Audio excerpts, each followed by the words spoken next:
Destruction that will echo through Lebanon's future for years to come. Now, only glimpses remain of the lives that lived here and the 4 apartment blocks that stood until 3:30 this morning. Scenes repeated across the Dahaya district of South Beirut, a sprawling suburb hollowed out by Israeli bombs and fear, a suburb still burning. There's an intense heat coming from the basement of that building. The sky is dense with the smoke. It smells acrid. The scale of destruction around here is vast. Not just at this site, but everywhere you drive around Dahaya, there are signs of these airstrikes. And just a moment ago, we heard Israeli planes in the sky. There is a tense feeling now that as bad as all this is, yet more could be coming. Fresh fire from the sky did soon fall, but they brought mere tremors compared to the seismic eruptions that levelled large parts of Dahaya last night. An overwhelming use of force focused on breaking Hezbollah's command and control centre and decapitating an entire movement. Sheikh Hassan Nasrallah led Hezbollah for 32 years. He was one of the most influential figures in the Middle East and top of the Israeli hit list. The leader of the terrorist army Hezbollah was killed by Israel Defense Forces in a precise strike in Beirut last night while he was in Hezbollah's central headquarters commanding more imminent attacks against the people of Israel. And then the immediate response read out on Iranian state TV. Ayatollah Khamenei calling on Muslims to stand by Hezbollah with whatever means they have, confronting, he says, the wicked regime of Israel. But inflicting this wound on Hezbollah meant unleashing hell on a densely populated area of a capital city.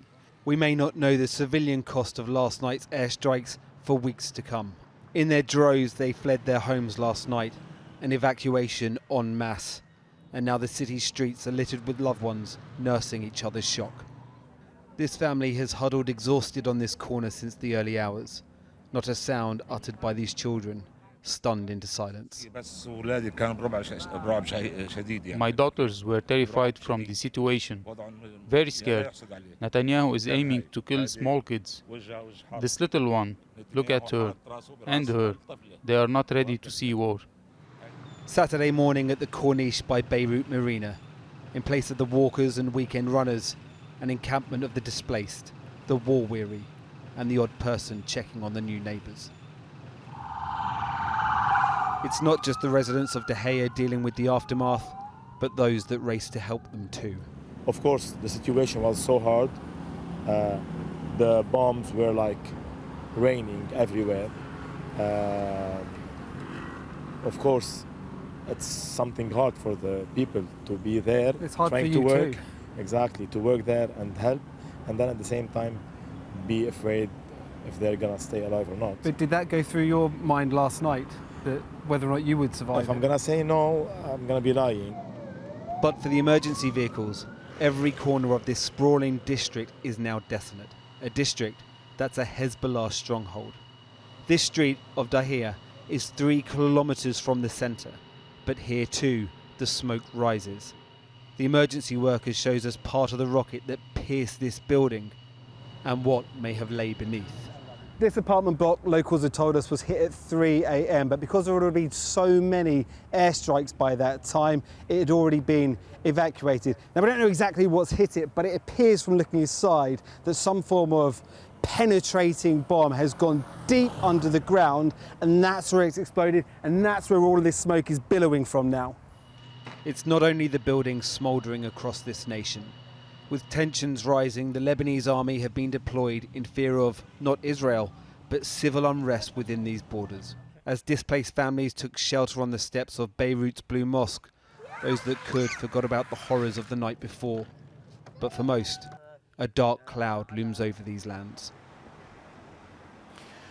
Well, Paul joins us now live. We've heard about the Lebanese and Iranian reaction. What has been the wider response to Nasrallah's death?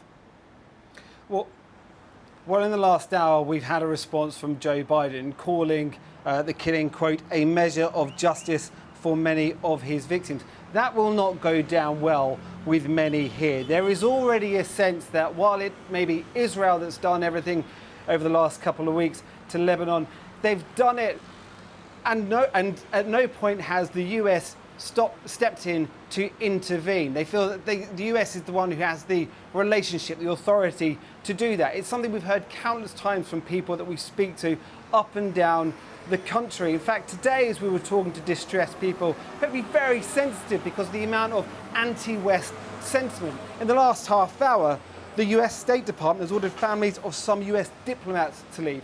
But the tenseness isn't just international.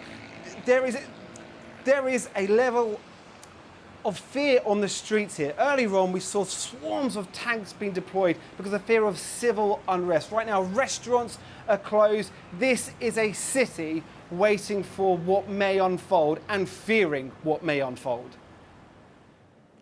Paul McNamara in Beirut. Well, Hassan Nasrallah became a hugely influential figure in the Middle East. During more than 3 decades leading Hezbollah, he transformed it into a powerful military and political force with Iran's backing. So, to explore how pivotal he was as a figure for 32 years, over to our chief correspondent, Alex Thompson. War is claim and counterclaim, but around noon today, Hezbollah agreed with Israel. Syed Hassan Nasrallah was dead.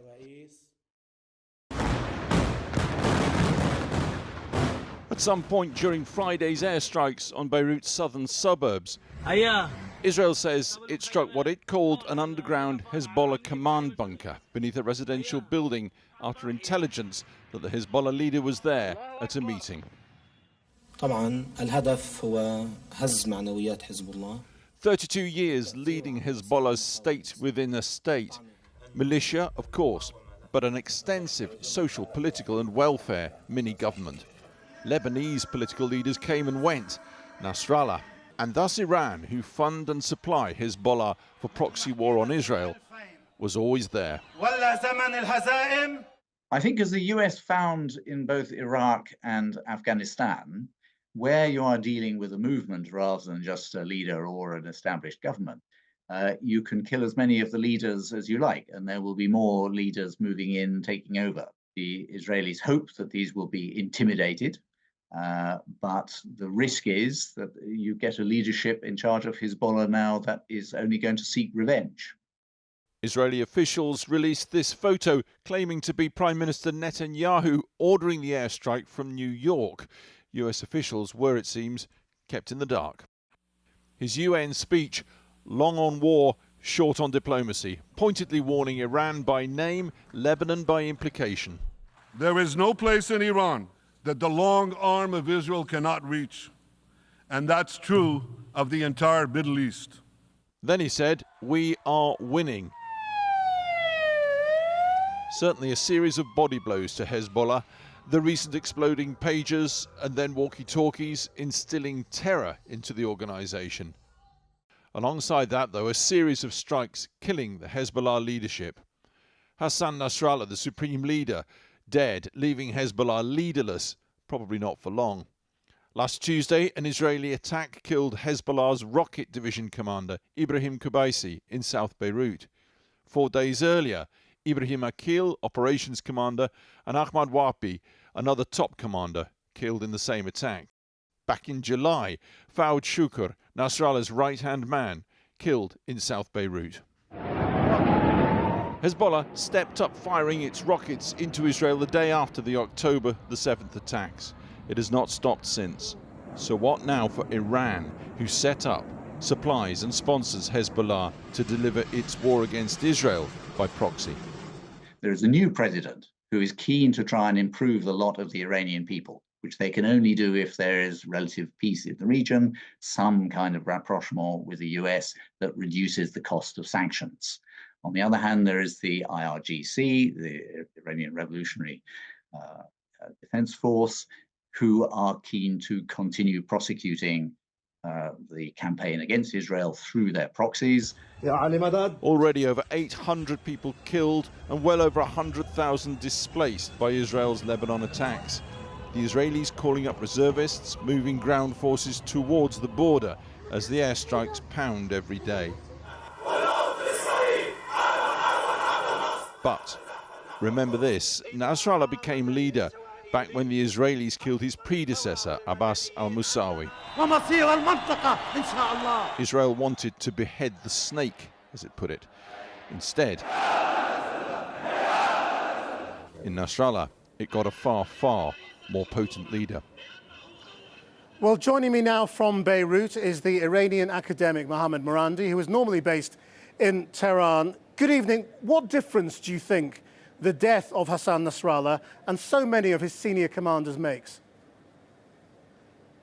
Contrary to what is being said in the West, I think it's going to have a very negative impact for the West and for the Israeli regime. I was about 1,000 meters away from the airstrike. And I lived near there in the past because I was here on sabbatical a few years ago. So I know that neighborhood pretty well. These were all residential towers. They just flattened them and killed everyone inside. In fact, I think a young husband and wife that I know were killed because I can no longer contact them.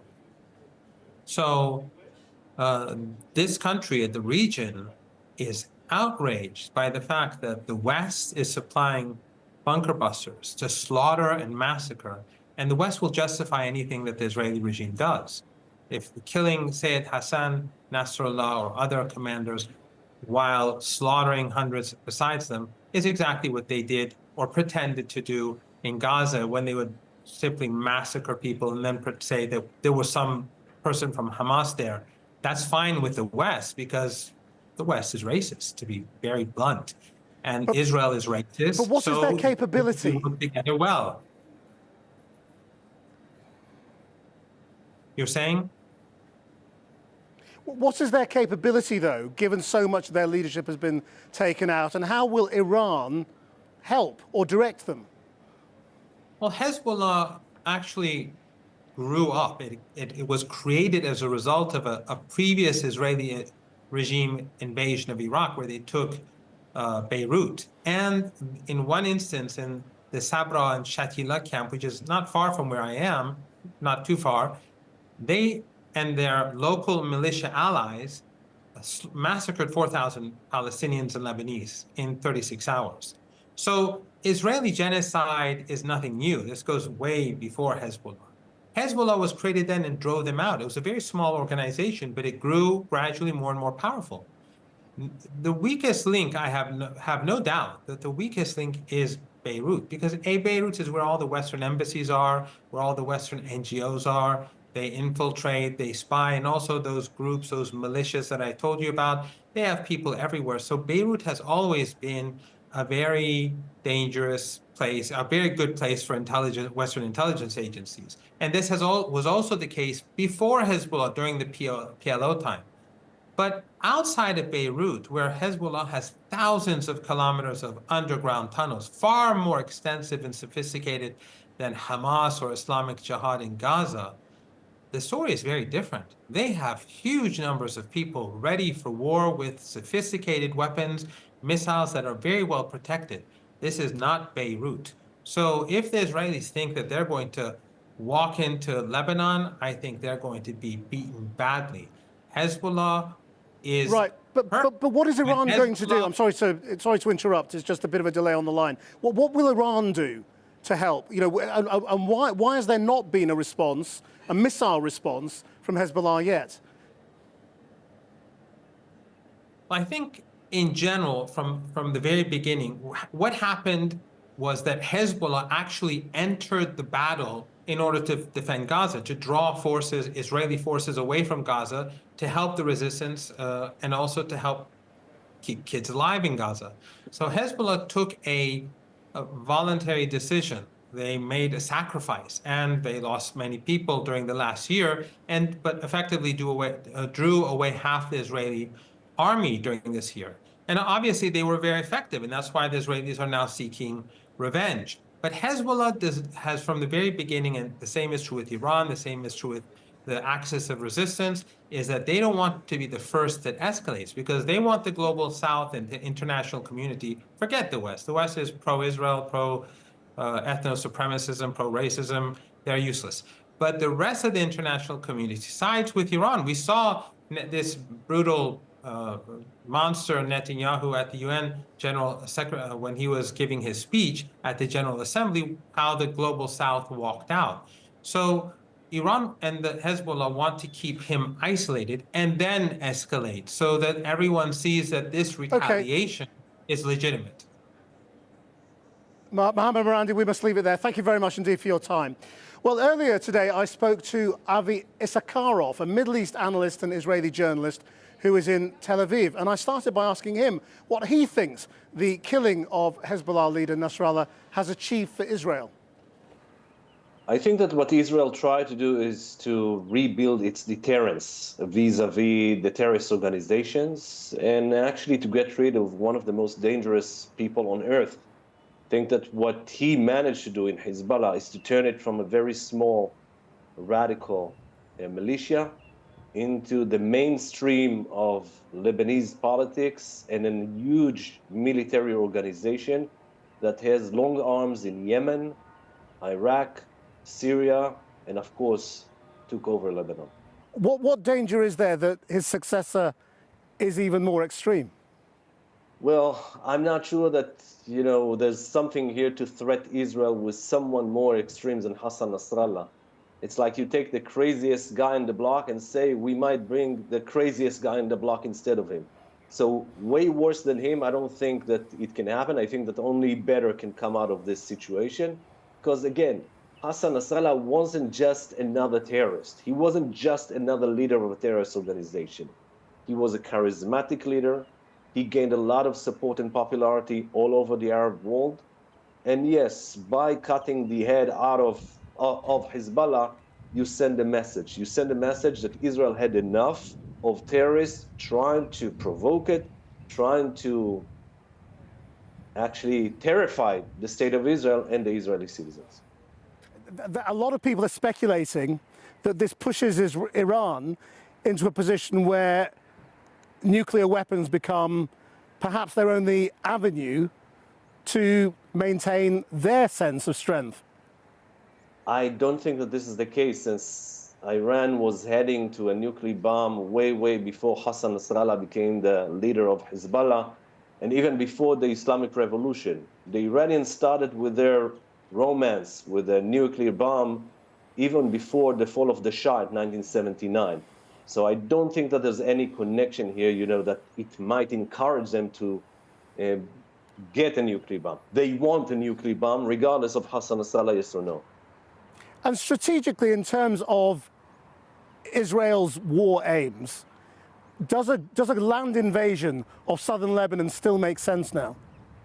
Look, I don't think that something looks like reasonable right now in the situation that we find ourselves today. I think that, yes, there is some probability for a ground invasion, an Israeli ground invasion into southern Lebanon. At the end, I think that the mission, the aim of the state of Israel will be to push Hezbollah north of the Litani River. Can we get to that without sending a ground invasion or ground forces into southern Lebanon? That's the biggest question. If after a few days of escalation with rockets and missiles and whatever, there will be some attempt by the US and France to negotiate, to de-escalate the situation that would lead to the withdrawal from Hezbollah to north of the Litani, so we won't need a ground invasion. But if it won't happen, so we will probably see Israeli forces operating on Lebanese soil. Avi Issakarov, thank you very much indeed. Thank you very much.